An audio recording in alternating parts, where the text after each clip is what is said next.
Hi everybody, just a really short video about a few vinyl records, things I've been listening to and whatnot and picking up.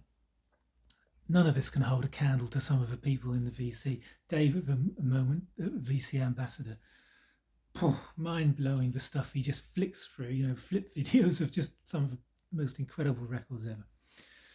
Anyway, I picked this up the other day. This is Ronnie Scott and the band live at Ronnie Scott's. I don't know if he ever played anywhere else. I haven't been able to play it. It's a big stereo sticker on the back, although the record itself has only been released once and it says mono. So whether or not it's mono or stereo, I don't know, because the hole in the middle is too small.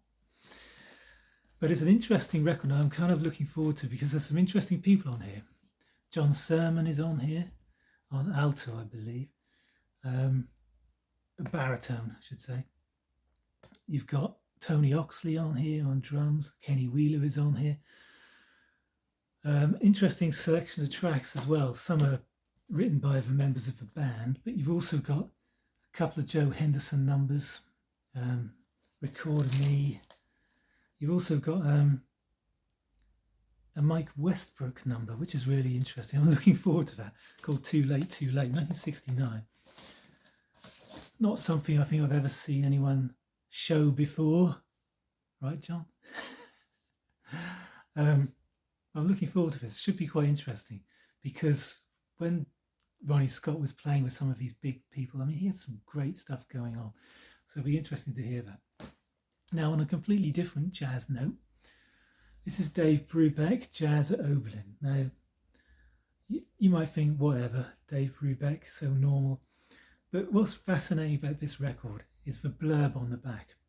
So almost saying that Brubeck himself has kind of taken off, whereas other bands who are perhaps better are still in semi-obscurity. So they're not really selling him. And a really interesting thing about this, I mean, it's quite a common record. I'm sure you've probably all seen it. But the circumstances are quite amazing.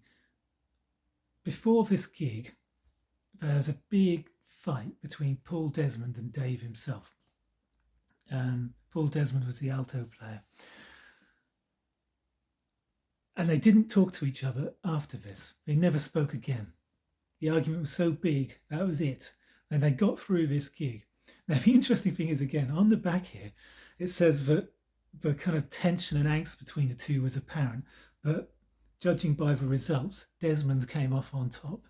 So even then, they're not selling Dave himself. Also, the bass player, what's his name, Ron Crowty, he handed in his notice before this gig and just went through the motions. It even says on here that Dave had to keep telling him, "You're not playing properly, keep in time," and all this stuff. And he actually does it. Apparently you can hear it on here. I can't remember. It's been a while since I've played it. I just pulled this out because I thought it'd be interesting to let you know this. And the drummer, although he didn't leave the band, he had a temperature over 100 degrees. Was it 100? Did they say 130? Something ridiculous. Over 100 degrees. 130, probably be dead. Had serious flu when he was doing this gig as well. So a fascinating backstory to the record. And there's some really good juicy moments on here. But yeah, it's not the sort of thing you think, oh, Dave Brubeck straight down the line and all this. But they had their issues just like every other jazz band. And that was it after this. See you all later. Something I played the other day, everyone was getting into the old Dave Crosby thing, weren't they? Because he passed away. It was this record, Wooden Nickel, which is quite a famous. Here's the sheet, which you find pasted onto the front of a lot of copies. It's a bootleg of Crosby, Stills, Nash and Young from the soundboard, a live recording, and I think it's really, really good. I hadn't listened to this for a long time. I don't think I've ever really listened to it properly. Here's the label. Came out at the time, around 70, 71. But a fantastic listen. And I listened to a little bit of Four Way Street after that, and that was far more like Neil Young and Crazy Horse. It was far more intense, big, full band, lots of, fine instrumentation, etc., and heavy playing. But that side one of that is just exquisite. It's absolutely exquisite. You can only really hear acoustic guitar. And for soundboard recording is not perfect, but the quality of this material, these particular songs on side one, these renditions, sublime. And I thought, wow, you could really see why they were so popular. The talent within those men was unbelievable as a unit.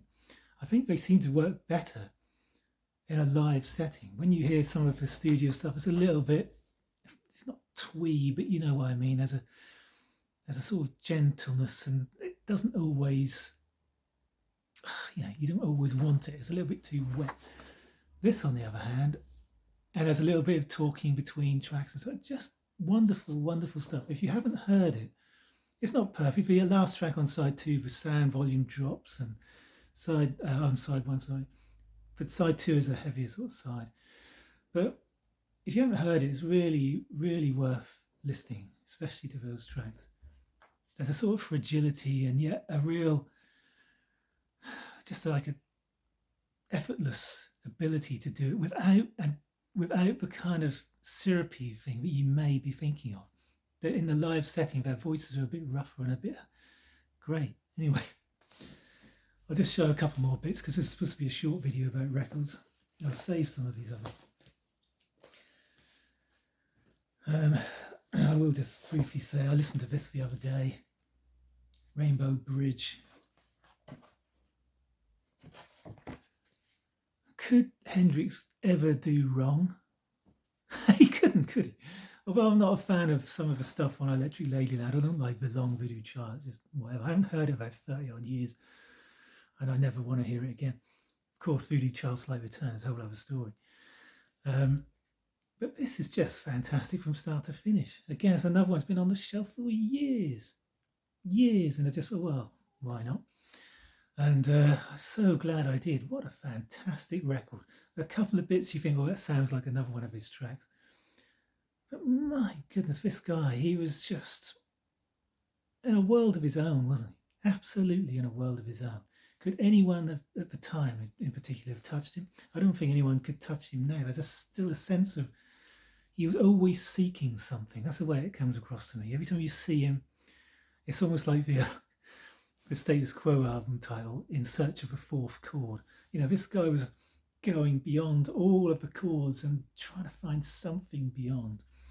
And I think you could see it every time. Every note felt and meant so much to him. He was just an astonishing person.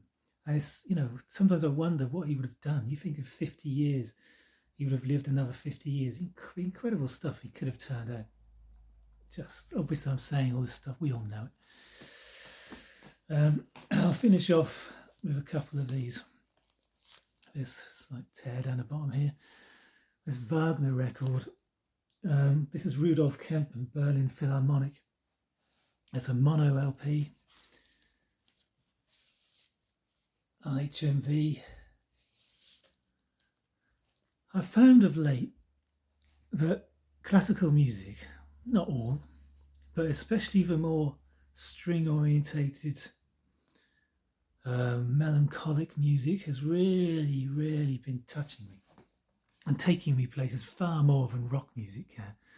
There's so much depth and substance. This particular piece here, Dawn and Siegfried's Rhine Journey. Dawn is just a really short couple of minutes intro into Siegfried's Rhine Journey.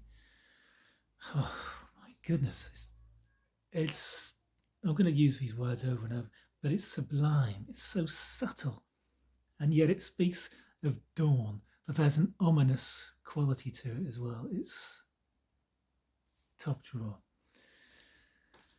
And I never tire of showing it. There was two of them, these records.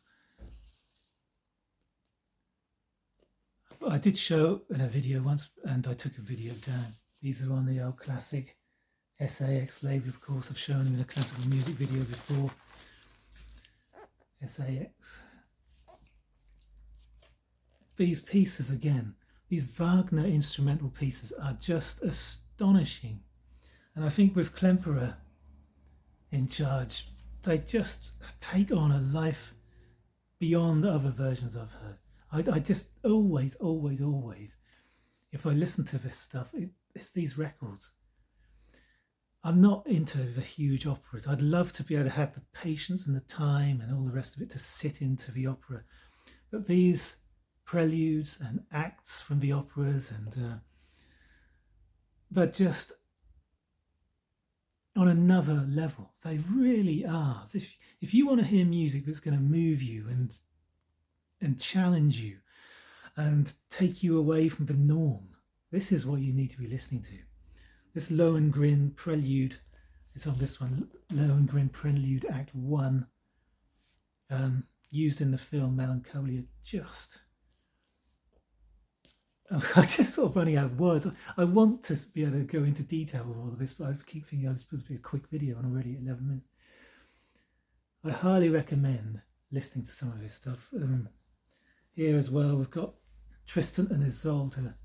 If you listen to the prelude to that, if you do nothing else from this video, if you've even got this far, if you do nothing else, listen to Prelude Act 1 of Lohengrin and the prelude to Tristan and Isolde. They're only about 9 minutes each, something like that, a little bit longer.